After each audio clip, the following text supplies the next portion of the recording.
Well, I guess there are quite a few positives to take from the game against Leeds United on Wednesday night. Maybe one or two negatives as well. But let's focus on the positives, eh? But before I do that, we've obviously got to speak about David Gold and the passing of David Gold at the age of 86. Look, a lot has been said about him in terms of we all know his history, etc. We all know that Gold was a true West Ham fan, having grown up on Green Street, directly opposite the old bowling ground. He did have a promising career as a youth player, but he never made it to professional level. But despite that, he had various business interests, typical rags to riches profile. And he had a close affinity with David Sullivan after helping him to launch the Sunday Sport back in 1986. His association with Sullivan, of course, led to the taking over of Birmingham City Football Club back in 1993. And then 16, 17 years on, as we all know, David Gold and David Sullivan found an opportunity to buy West Ham United. They sold City in 2009 and bought West Ham, took the reins over in 2010. Now, almost from day one, the relationship between Gold, Sullivan, and the fans hasn't been an easy one, has it? The year after they took over, we got relegated, but we were lucky enough to come straight back up in the following season. But the relationship between the board and the fan base was severely tested when the board stated that soon after taking over, they were going to plan to move to the London Stadium or the Olympic Stadium or whatever you want to call it back then. I think, and moving West Ham United from, of course, our spiritual home, the bowling. Now, I guess the board's biggest mistake, and unfortunately, Gold got involved embroiled in this because he was making the same promises as the other board members, is making the wild promises that we were going to take the club to the next level, playing in a world-class football stadium with a world-class football team. We know the rhetoric, playing in Champions League football within 5 years and all that sort of stuff. That's the biggest mistake they made, I guess. I think if back then David Gold and David Sullivan had said, look, guys, we've got to move in order to grow the club. We have no choice without making this flimsy promises that no one could ever keep. I guess the fans would have maybe taken it a little bit easier, maybe would have accepted it's part of progress. But Gold, Sullivan, they got him embroiled in that. And dear old David Gold, I think being a West Ham fan, bore the brunt end of this. And of course, we had all the GSB out campaigns that sort of led up to it, after everything was going really badly wrong. But to his credit, above anyone else, David Gold was one of the few, or was one of the only board directors that came out to speak to the fans, to talk, to face the music, so to speak. And credit's got to go to him for that. Since his death, tributes have been pouring in from across the footballing world, highlighting how David Gold was a passionate West Ham fan, but he was a caring individual as well. And even some fans have put up stories about how they met him, how he treated them. He used to invite fans to his home on a yearly basis. He had an affinity with the fans. It was talked about being kind-hearted, good-natured. Always had a good word for people, always giving people encouragement and inspiration. Look, he's going to be a big miss. Our condolences go out to David Gold, of course, and to his family. And even though it doesn't sound it sounds a bit bitter to sort of talk about it so soon, there's already speculation as to what's going to happen with the future ownership of West Ham United now that David Gold has passed away. Look, we know that David Gold had a 25% stake in West Ham United. It was the third largest stake that's in the club, behind Daniel Kretinsky, who's got a 27% stake. And of course, David Sullivan, who I think has got a 37% stake. I can't remember the exact figure, I'm afraid. So Gold now, after his passing away, people are speculating what's going to happen with that 25% stake. Now, there was an article in the Times newspaper earlier today suggesting that this is now the time that Daniel Kretinsky is going to invest more in the club and take the club over. Look, I'm not so sure. I've said this several times before. I'm not so sure that's going to happen. We know that Kretinsky has got first refusal for any other shares that may be made available. But from what we understand, the shares have gone to his family. They're going to be retained by his daughters. And we also know that Daniel Cunningham, David Gold's son-in-law, was also made part of the board of directors at West Ham United. And he was brought in there to basically have a controlling interest, or part of that control interest of that 25% stake. So as it stands right now, unless we hear otherwise, there are no plans by the Gold family to sell any of the 25% stake in West Ham United at this stage. Look, never say never, of course. It could happen. David Gold was a West Ham fan, West Ham through and through. He cared about the club very much. It could be that David Cunningham and his daughters are also going to want to retain that interest in West Ham United. I keep repeatedly being told that Kretinsky has no interest in necessarily increasing his to take over West Ham United overall. The recent accounts highlighted, the financial accounts highlighted, that the shareholders are getting a nice reward for their investment in the club. And so long as they avoid a relegation, so long as we as a club avoid relegation, that reward is unlikely to change. If Kretinsky did become a major shareholder in West Ham, he would, of course, have to relinquish his stake in Sparta Prague. Apparently, he's got absolutely no intention of doing that. And as you know, UEFA rules state that you can't own two teams that might clash in the same competitions in Europe, etc., etc. So I think that the theory of Sullivan and Gold, of Sullivan and the Gold family selling up, is just that for now. It's just theory. Sullivan has kept saying, I'm not selling up. I'm not planning to go anywhere. And I know there's this story going out that apparently he's going to buy Cardiff City. That's completely unsubstantiated. But like I said, never say never. But from what we understand, the Gold family will manage that 25% stake in West Ham United. David Cunningham, who's already on the board of West Ham, will be there to represent the Gold family. And at this moment in time, there's going to be no change there. But look, condolences go out to his family. May him rest in peace. 86 years of age. Fantastic. If half of us can get to that age, I think that will be fantastic. Look, let's move on to the West Ham game against Leeds United, because there were a few things to be happy about, weren't there? All right, look, we didn't win, but we didn't lose. But what we did see was quite a few changes. And I guess the question is to be asked, what took David Moyes so long so far this season to make the necessary changes to bring out a positive result?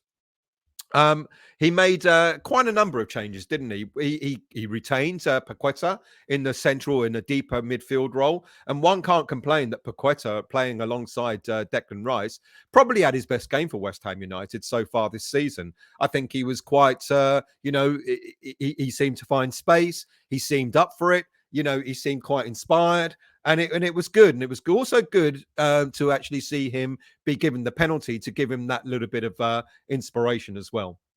There was seen to be more support for Scamacca up front.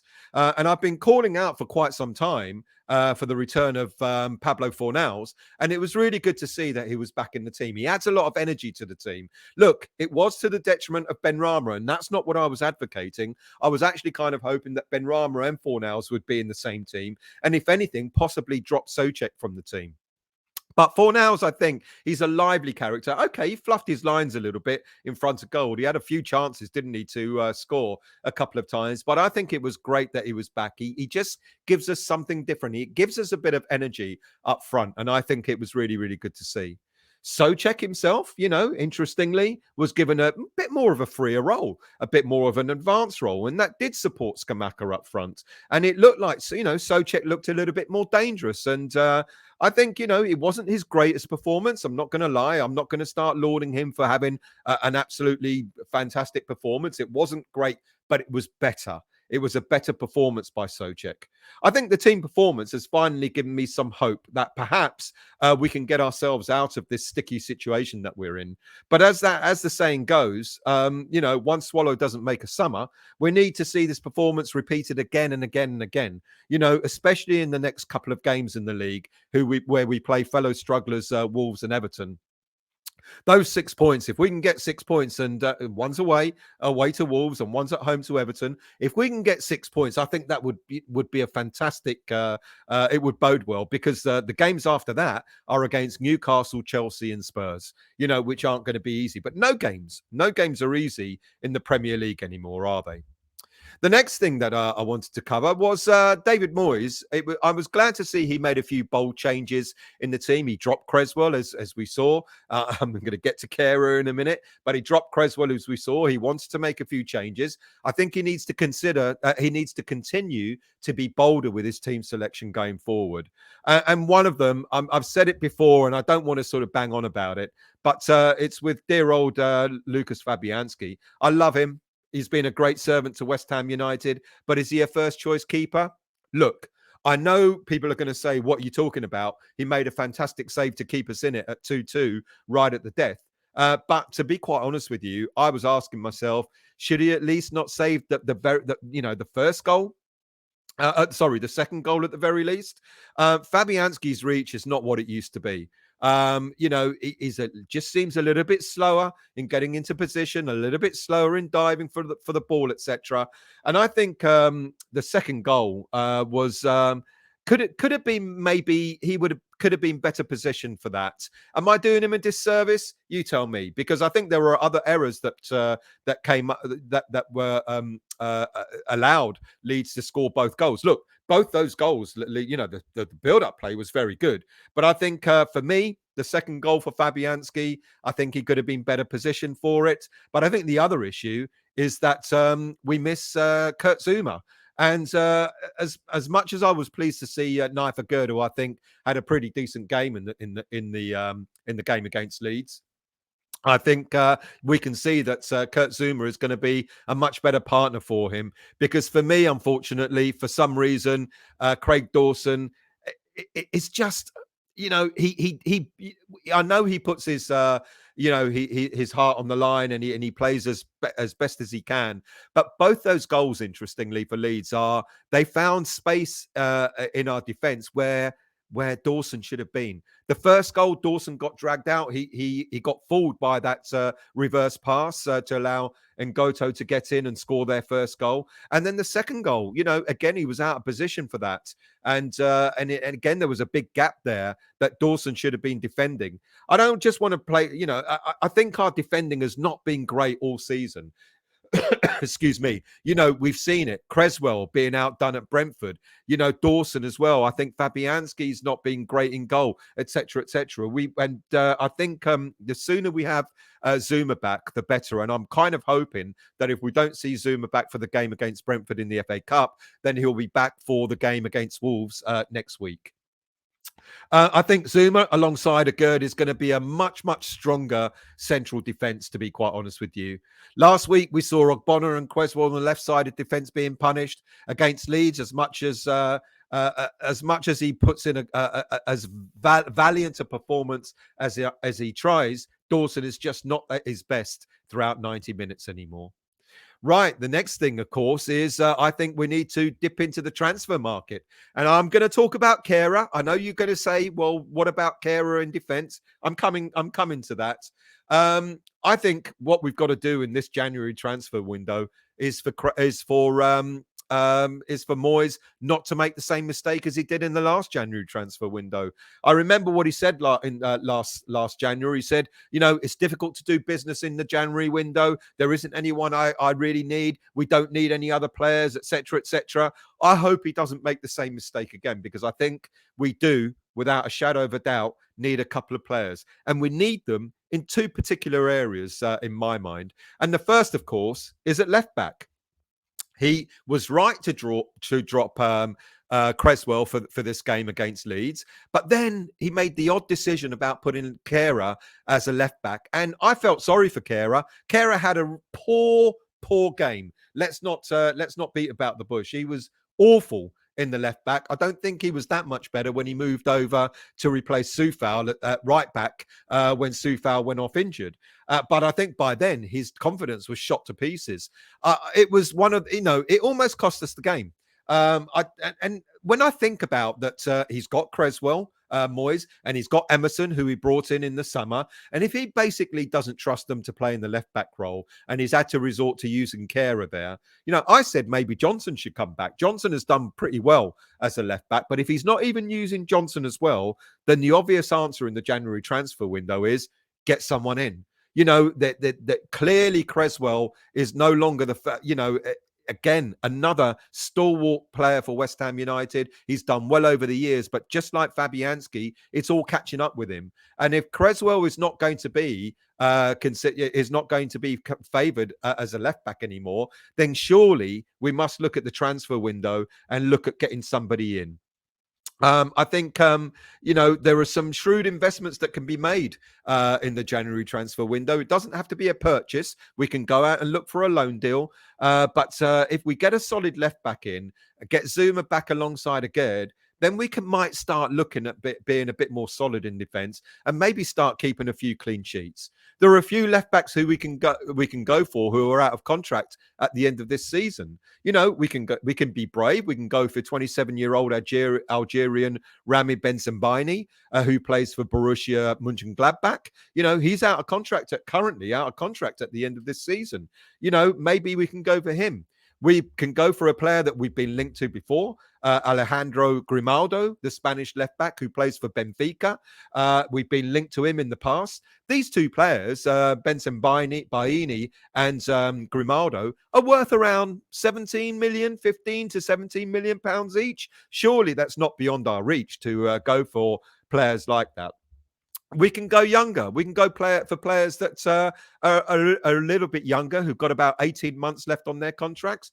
There's Brandon Williams of Man United. There's 21-year-old Luke Thomas of Leicester, or 25-year-old Anthony Robinson of Fulham. They're all out of contract in 18 months. So if they don't renew their contracts by this summer, excuse me, then maybe we can put in a cheeky bid for a loan to buy bid in January. Look, something's got to happen. It's evident that we've got a problem there at left back. We've kind of known it for quite a long time. And we need to do something in bringing in a player that can fill that role. We can go for an elder statesman. We can go for Jordi Alba from Barcelona. We've been linked to him as well. But that would be more like a sticking plaster rather than a longer-term solution. So something needs to happen there. I think David Moyes needs to really sort of consider that if he's not going to be looking at Creswell, if he's dropped him, he may, because, and rightly so, and Emerson is not the favoured replacement, then we can't keep putting players in there that are not going to fit in. I felt really sorry for Kehrer, to be quite honest with you. And if it ain't going to be Johnson, then we need to look at the transfer market and bring maybe somebody in, even if it's on loan.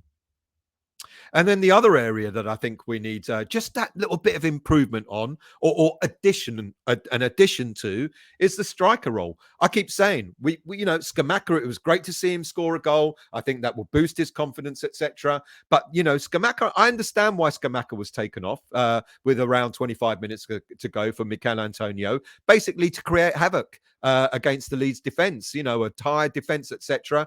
Someone like Antonio running at them made a lot of sense. But in the game against Leeds, we didn't see Antonio do that. There was a lot of effort, etc., but no outcome. And yet again, I've talked about this theme over the last few shows quite a few times about our older players in the team, the Fabianski, Dawson, Creswell, Antonio, etc. It just seems to be one Premier League season too many for them now. Antonio came on and he just didn't have that edge that we were hoping he would have.